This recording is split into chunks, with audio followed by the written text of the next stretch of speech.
pandemi ini. Kemudian juga dengan pandemi ini semua tatanan berubah, termasuk juga tatanan pendidikan kita berubah. Sebelumnya kita bisa bertatap muka, tapi pada ini kita tidak bisa bertatap muka. Bisa hanya lewat online ini untuk bersilaturahmi. Pandemi ini juga merubah tatanan dunia pertanian. Seperti yang dikatakan pepatah, ini adalah pandemi perubahan besar. Pepatah mengatakan sekali ombak besar, sekali tebing berubah. Ini banyak sekali perubahan yang terjadi di masyarakat kita. Tentu saja kita perlu selalu bersikap positif, arif dan bijaksana menghadapi perubahan ini. Ini juga dikatakan dalam teori Darwin, kalau kita mau sukses, kita harus adaptif. Jadi yang paling sukses, yang bisa bertahan adalah orang-orang yang paling adaptif menghadapi perubahan ini. Saja kita harus bisa beradaptasi dengan baik menghadapi perubahan ini. Kemudian dengan perubahan ini banyak peluang yang bisa kita manfaatkan, baik itu di dunia pendidikan maupun juga di bidang pertanian. Kalau kita lihat potret pertanian Indonesia saat ini akibat pandemi COVID-19 ini, yang garis besarnya kelangkaan ya, dan gangguan terhadap berbagai komoditi, khususnya yang impor seperti bawang putih, gula, daging, bawang bombay dan sebagainya. Karena gangguan supply ini harganya jauh melonjak. Kemudian juga pasar ekspor komoditi pertanian kita ini juga terganggu. Minyak sawit, karet, kakao dan lain sebagainya.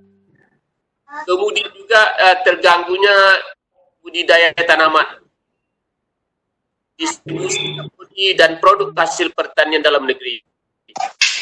Ini juga membuka peluang usaha pertanian. Ini peluang bagi kita dengan adanya kelangkaan ini. Kelangkaan bombay, kelangkaan bawang putih, ini peluang besar bagi kita pertanian Indonesia. Kemudian ada juga kebutuhan baru. Lihat adanya kebutuhan terhadap tumbuhan biofarmaka untuk meningkatkan ketahanan tubuh. Seperti kemudian ada jahe merah, kulit jeruk dan lain sebagainya. Kemudian juga kita lihat tren pertanian ini, karena saat ini kita adalah studi from home dengan kuliah daring. Sebagian juga dengan adanya belajar dari rumah ini, sebagian besar mahasiswa kita kembali ke desa.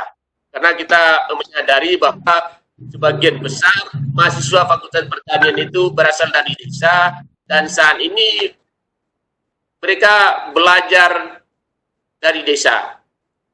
Kemudian juga yang perlu kita cermati, di samping kuliah yang reguler tadi, ada juga kegiatan-kegiatan akademik di luar kampus, seperti KKN tematik, kuliah praktek mandiri, magang, dan lain sebagainya, yang berlangsung, dan tentu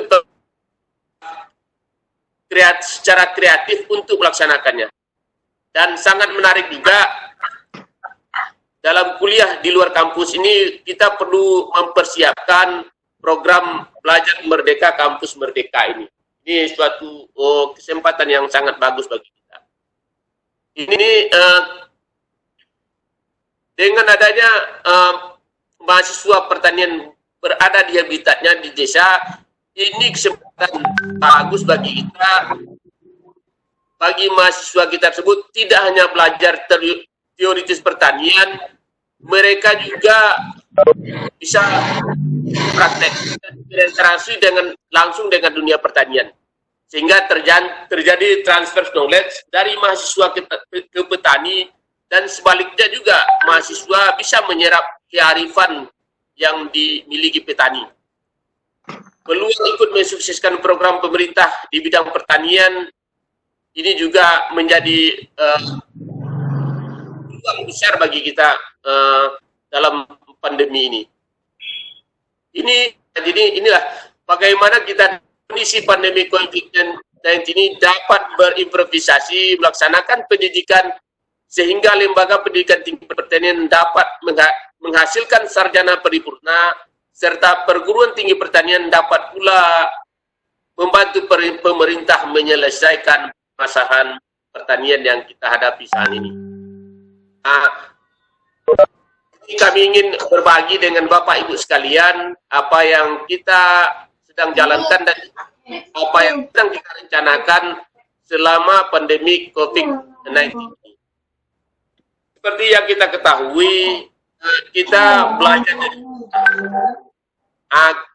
belajar dari rumah ini, kita mendorong anak-anak kita tidak hanya studi tapi farm, tanam dari rumah.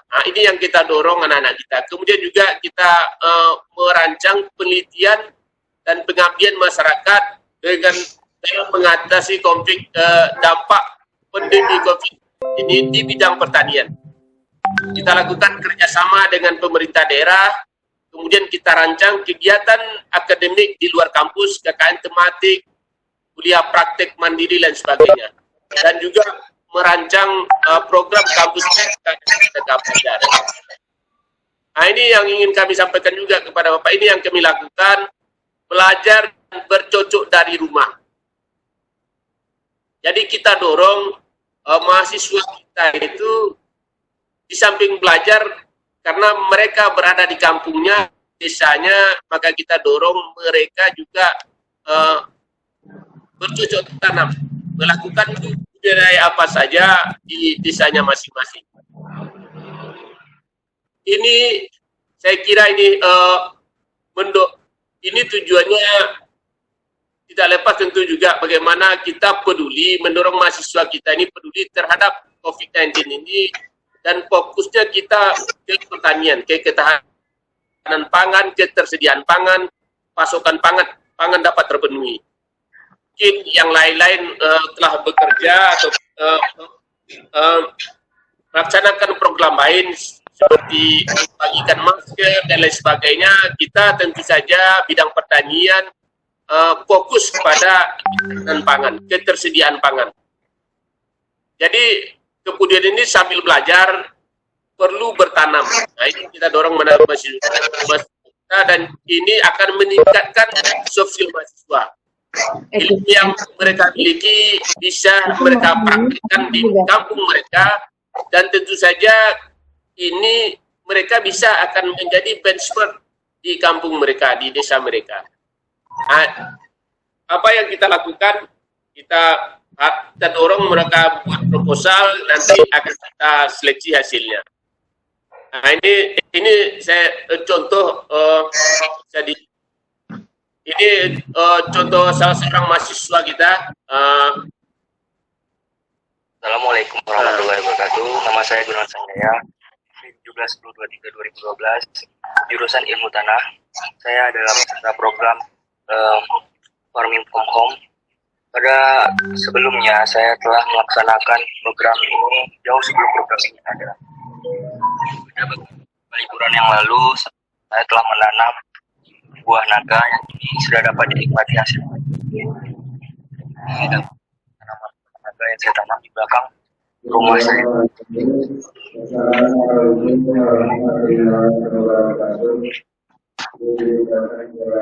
Ini buah naganya sudah kami nikmati.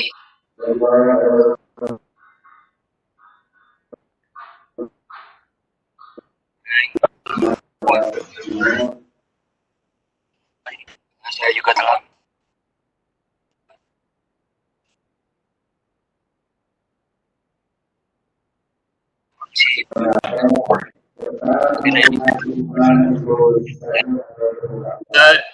jadi bisa saya sampaikan Bapak Ibu sekalian, mana kita mendorong siswa kita bercocok tanam di desa masing-masing. Ini adalah salah satu poin penting dari mana kita respon kita bisa mewujudkan ketahanan pangan. Kemudian ini juga yang kita bekerja sama dengan Dinas Pertanian, dalam hal ini Dinas Pertanian Kota Padang, bagaimana juga kita bisa mendorong orang-orang yang bekerja dari rumah juga bisa bercocok tanam di rumah. Nah, ini kita dorong mereka, kita sediakan benihnya, bibitnya, dan juga kita bantu pupuk kandangnya. Kita bekerja sama dengan Dinas Pertanian Kota Padang, sehingga mereka-mereka yang bekerja dari rumah ini saja bisa bosan dan lain sebagainya, dan ini tentu saja akan mendorong keluar. Dengan mereka bercocok tanam di rumah, ini mereka akan lebih betah di rumah, dan juga di samping itu tentu akan lebih produktif, bisa menanam sayur dan lain sebagainya. Ini adalah kegiatan yang sangat bermanfaat dalam menghadapi ketahanan pangan kita. Nah, ini mungkin perlu juga kita rancang. Kami sedang merancang berbagai KKN tematik. Ini dilaksanakan nanti di libur semester genap yang akan datang, setelah akhir Juni nanti ini akan dilaksanakan berbagai kegiatan tematik, KKN tematik untuk menjaga ketahanan pangan. Nah, ini dilaksanakan rencana di mana saja, waktunya bisa disesuaikan. Mahasiswa itu ber-KKN di daerah masing-masing. Berbagai kegiatan bisa dilakukan yang berkaitan dengan menjaga ketahanan pangan. Jadi kita dorong mereka ber-KKN. Tentu saja nantinya kita akan blended, bisa dicampur dengan online dan offline. Karena dilaksanakan di daerah atau kampung mereka masing. Ini kegiatan-kegiatan yang bisa dilakukan, yang kita rencanakan membantu program Dinas Pertanian, kemudian mendampingi warga bercocok tanam, membantu tenaga pertanian, membantu kelompok tani, membantu koperasi pertanian, memantau ketersediaan pangan, harga pangan, kemudian membantu petani atau kelompok tani untuk mendapatkan kredit usaha rakyat. Ini juga kuliah praktek yang menarik juga kita akan rancang saat ini, akan dilaksanakan juga nanti di libur semester genap pada akhir Juni sampai awal Agustus yang akan datang. Nah, ini juga hal yang menarik sebetulnya. Bagaimana bisa kita mempersiapkan berbagai program dari Kampus Merdeka Belajar ini. Ini saya garis bawahi, mungkin proyek di desa yang berkaitan dengan ketahanan pangan ini bisa kita laksanakan. Kemudian juga bisa proyek independen, proyek seperti penelitian dan sebagainya. Ini bisa kita rancang dalam hal program ketahanan pangan kita. Ini berbagai hal yang bisa dilaksanakan nanti di proyek kita. Ini seperti pengembangan kawasan bawang putih, pengembangan kawasan bawang bombay dan lain sebagainya. Nah, ini mungkin terakhir, bagaimana FKPTPI dan Pertanian Indonesia, perguruan teknik pertanian di Indonesia memiliki sumber daya mahasiswa yang sangat banyak. Kalau kita lihat, ada ratusan perguruan tinggi pertanian Indonesia. Kemendikbud memiliki program Kampus Merdeka dan Merdeka Belajar, dan juga berbagai kurikulum yang kita miliki, yang mana mahasiswa kita berinteraksi dengan petani dan berinteraksi di desa. Dan kemudian Kementerian Pertanian memiliki berbagai program yang bisa melibatkan mahasiswa perguruan tinggi pertanian Indonesia. Ini peluang besar bagi kita, dan saya kira inilah peran nanti FKPTPI bersama Kementerian Pertanian bersinergi bersama-sama untuk menjaga ketahanan pangan kita. Ini peluang besar bagi kita FKPTPI untuk dalam hal ini. Bagaimana kita bisa menjaga ketahanan pangan kita. Saya kira itu sedikit mantik seperti yang dikatakan oleh Pak Sekjen tadi untuk mendorong kita berdiskusi. Sekali lagi terima kasih pada Pak Sekjen yang juga menjadi moderator kita pada pagi hari ini, dan juga terima kasih kepada bapak-bapak, ibu-ibu yang telah hadir dalam diskusi online pada pagi hari ini. Demikian sementara saya akhiri dengan Assalamualaikum warahmatullahi wabarakatuh. Waalaikumsalam. Waalaikumsalam warahmatullahi wabarakatuh.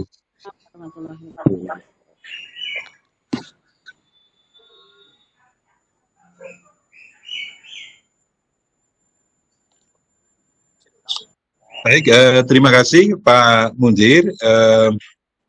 Nanti kita diskusikan di sesi belakang. Untuk selanjutnya kami persilakan kepada Pak Dr. Suwardi. Silakan Pak Mardi. Baik, terima kasih Profesor Jambari, Sekjen FKPTPI yang telah memberikan waktu kepada saya untuk sharing.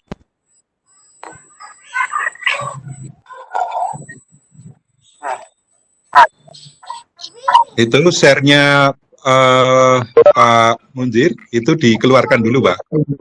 Udah ditutup, udah Pak? Udah. Ya, ditutup anunya, stop sharing. Ya.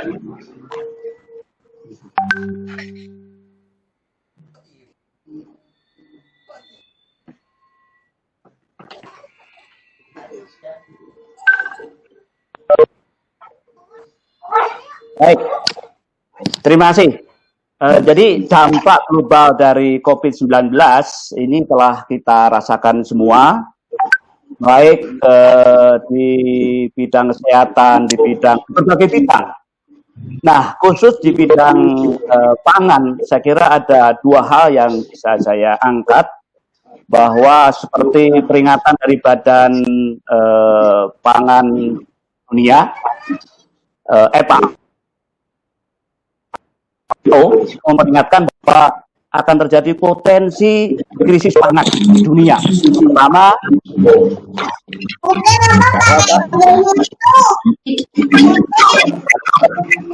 yang pertama terkait dengan mungkin bisa naik ke atas, Pak.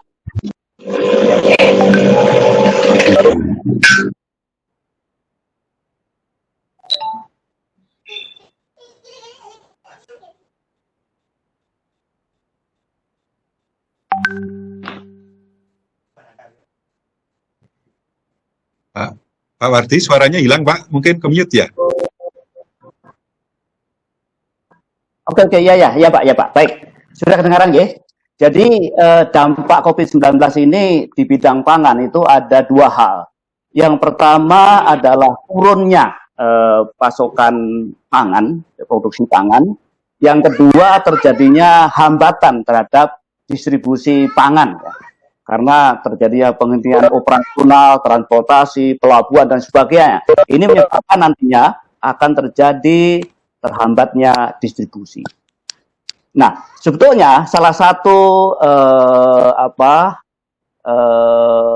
hal yang terhambat saja, misalnya produksi pangan terhambat, distribusinya bagus, itu juga terjadi kesulitan di bidang pangan.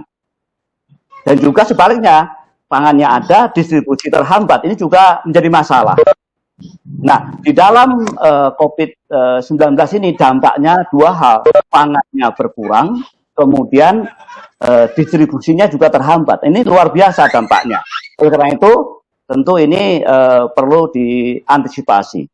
Seandainya nanti kita punya uang sekalipun, itu kalau ada kekurangan pangan, mau membeli pangan dari tempat lain, barangkali negara-negara di dunia pun akan memproteksi pangannya untuk kebutuhan negara masing-masing. Oleh karena itu, memang kita harus bersiap bagaimana bisa memproduksi pangan yang lebih baik, yang pertama. Yang kedua, tentu bagaimana memperbaiki distribusi pangan yang ada di Indonesia. Slide berikutnya.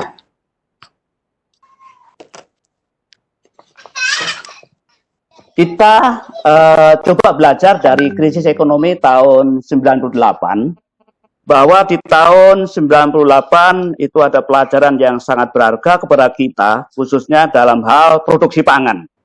Pada saat itu, krisis ekonomi itu lebih arah kepada krisis moneter yang menyebabkan rupiah jatuh ya, dan memicu inflasi yang mencapai 70%. Nah, dampak ini dirasakan secara nyata oleh masyarakat dan dunia usaha karena harga barang-barang melonjak luar biasa besar. Namun demikian, kita ketahui pada saat itu bahwa produk pertanian, terutama produk yang berorientasi ekspor, seperti kopi, rempah-rempah, dan lain-lain bahan ekspor pertanian, itu memperoleh keuntungan yang luar biasa besar. Posisinya berubah-ubah. Akibat dari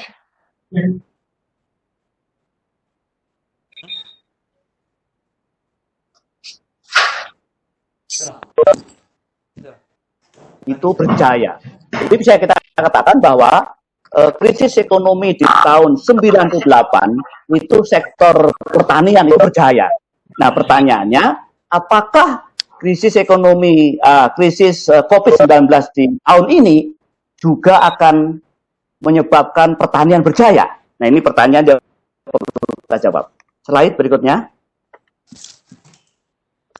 Nah, ini kita lihat ada beberapa sektor usaha yang potensial itu akan runtuh di tahun pandemi ini dan juga bisa bangkit.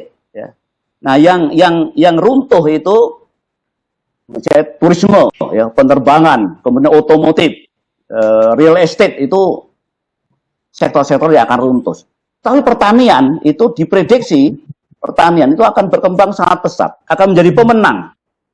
Kemudian juga ICT, kemudian kesehatan personal, industri, pangan, dan sebagainya. Itu akan hebat.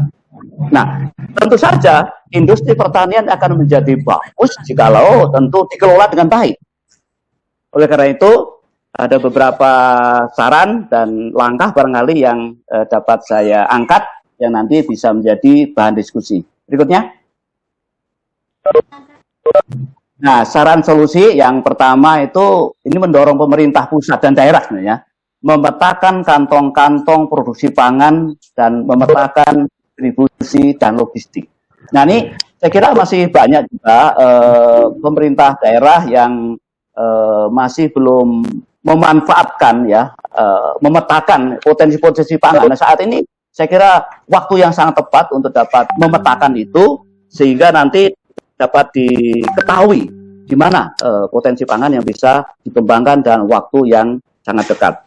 Kemudian yang kedua, mendorong pemerintah memanfaatkan lahan terlantar. Ya. Saya kira masih banyak lahan terlantar yang belum dimanfaatkan, seperti rawa lebak dan lahan-lahan lainnya untuk produksi pangan sesuai dengan kesesuaian lahannya. Saya kira di setiap wilayah itu ada lahan-lahan yang perlu dikembangkan. Tentu pemerintah perlu menyediakan insentif, ya, bantuan, ya, terutama benih nih. Ini benih menjadi salah satu faktor yang sangat penting. Kalau untuk produksi padi ini benih yang hibrida kita belum punya. Kalau di PB kita produksi benih IPB 3S itu jumlahnya cukup besar dan nanti tentu bisa kita distribusikan ke wilayah-wilayah yang potensial dan cocok untuk benih IPB 3S. Lalu tentu pupuk dan sarana produksi lain itu perlu dibantukan kepada masyarakat sehingga petani itu bergairah untuk memproduksi bahan-bahan pertanian. Kemudian yang ketiga itu bisa mendorong masyarakat untuk memanfaatkan lahan pekarangan dengan tanaman umbi-umbian. Saya kira umbi-umbian ini luar biasa potensial, singkong, ubi jalar, talas, dan macam-macam umbi-umbian di daerah-daerah itu bisa menjadi cadangan bahan karbohidrat. Ini yang sering masyarakat lupakan karena sekarang orang hampir semua mengandalkan beras sebagai sumber karbohidrat. Padahal umbi-umbian itu menjadi sangat penting. Slide berikutnya. Kemudian ini mendorong, tadi Pak Munsir menyampaikan agak mirip juga di Fakultas Pertanian IPB, ini juga ada 4.000-an mahasiswa itu berada di rumah masing-masing itu. Nah ini kami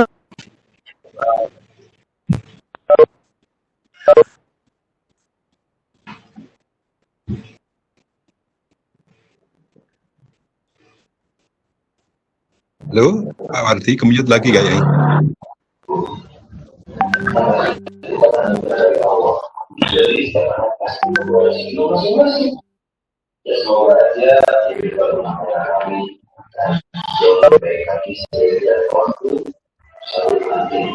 Halo, Pak Wardi.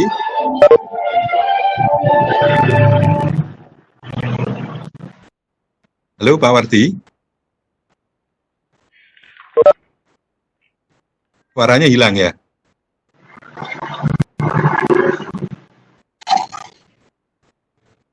Halo?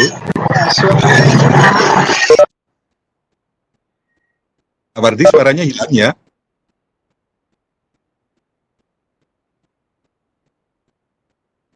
Bapak Ibu dengar suara saya? Dengar, Pak. Suara Pak Jumsari kedengaran. Dengar. Pak Suardi hilang. Oh, hilang. Suara Pak Wardi kok hilang? Ya, suara Pak Suardi hilang, Pak. Dan terakhir ini mendorong para petani ini bisa berkolaborasi dengan toko online. Toko online ini banyak juga dikembangkan oleh para mahasiswa untuk wirausaha. Nah ini memasarkan produk-produk petani yang ada di desa-desa. Jadi tadi selain belajar mengembangkan pertanian, juga memasarkan hasil-hasil pertanian dari masyarakat sekitarnya untuk dijual. Sehingga para masyarakat yang menghasilkan produk pertanian ini juga merasa terbantu dan juga memanfaatkan kolaborasi dengan ojek online dan sebagainya, sehingga distribusi pangan di daerah-daerah itu menjadi lebih lancar. Dan demikian maka saya kira peran daripada Fakultas Pertanian menjadi sangat penting, baik itu memberikan saran kepada pemerintah, bekerjasama dengan pemerintah daerah, dan juga mendorong mahasiswa untuk memanfaatkan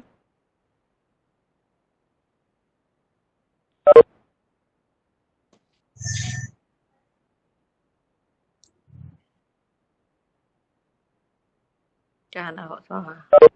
Hilang Ya, lagi. hilang lagi. Kayaknya jaringannya jelek ya, Pak. Ya, ini karena PSBB lewat Jakarta ini ditutup.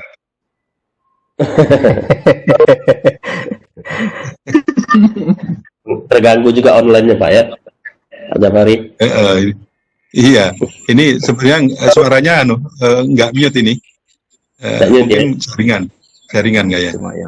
Jaringan itu. Jaringan. Kota besar ya. Kalau suara saya kedengar nggak? Oh, dengar ini mesti suaranya. Dengar sekali. Soalnya nggak kelihatan. Ini seluruh Indonesia. Siap. Saya ini dulu. Pak Wardi, halo Pak Wardi, ini suaranya hilang Pak Wardi. Mungkin harus ditelepon kayaknya Pak Jamari.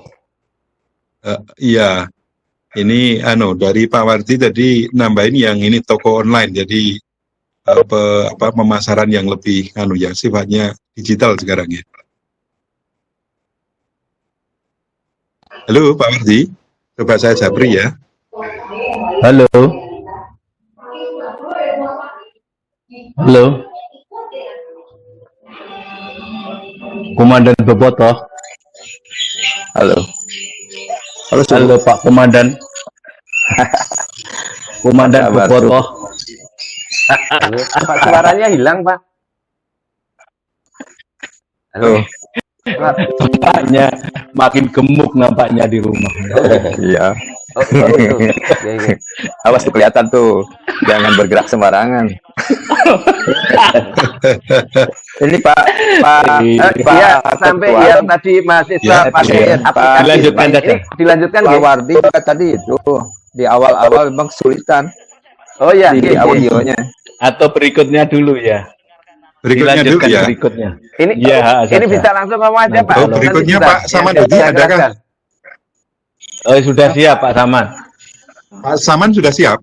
Ya, Bapak sekalian, saya kurang begitu bisa mendengarkan suara dari sana. Jadi tadi saya kira sampai pada apa ya, mahasiswa Fakultas Pertanian IPB ini membantu di dalam apa, barangkali dua hal tadi, penyediaan pangan, terutama pangan di desa dalam dalam produksi lewat hidroponik, lewat tabu lampot, dan lahanan pekarangan yang sempit. Itu dengan kerjasama dengan para alumni yang bekerja, yang sudah mapan ya di bidangnya, dilakukan pelatihan-pelatihan untuk memproduksi itu. Nah, kemudian juga para mahasiswa bisa membantu petani di sekitarnya untuk menjualkan secara online. Nah, itu juga suatu hal yang kolaborasi yang sangat baik. Kemudian kalau saran kepada pemerintah tadi sudah disampaikan untuk dapat mengembangkan pangan ya, memproduksi pangan lebih banyak pada lahan-lahan yang yang kurang bagus, yang masih terlantar ya. Kemudian juga memperbaiki rantai distribusi ya. Saya kira hal itu kalau bisa dilakukan oleh pemerintah bersama-sama dengan masyarakat, termasuk perguruan tinggi Fakultas Pertanian, mudah-mudahan ini bisa menjadi solusi salah satu gitu ya di dalam mengatasi masalah pangan dan distribusinya. Saya kira demikian yang dapat saya sampaikan. Mohon maaf ini jaringannya masih kurang gitu bagus di tempat saya. Saya akhiri. Wassalamualaikum warahmatullahi wabarakatuh. Salam. Waalaikumsalam warahmatullahi wabarakatuh. Terima kasih Pak Wardi atas paparannya, menarik dan tadi menambahkan beberapa hal untuk peran perguruan tinggi pertanian itu dalam kondisi. Selanjutnya Pak Saman, silakan Prof. Samanhudi, langsung saja. Terima kasih. Jadi berapa tuh jam 4?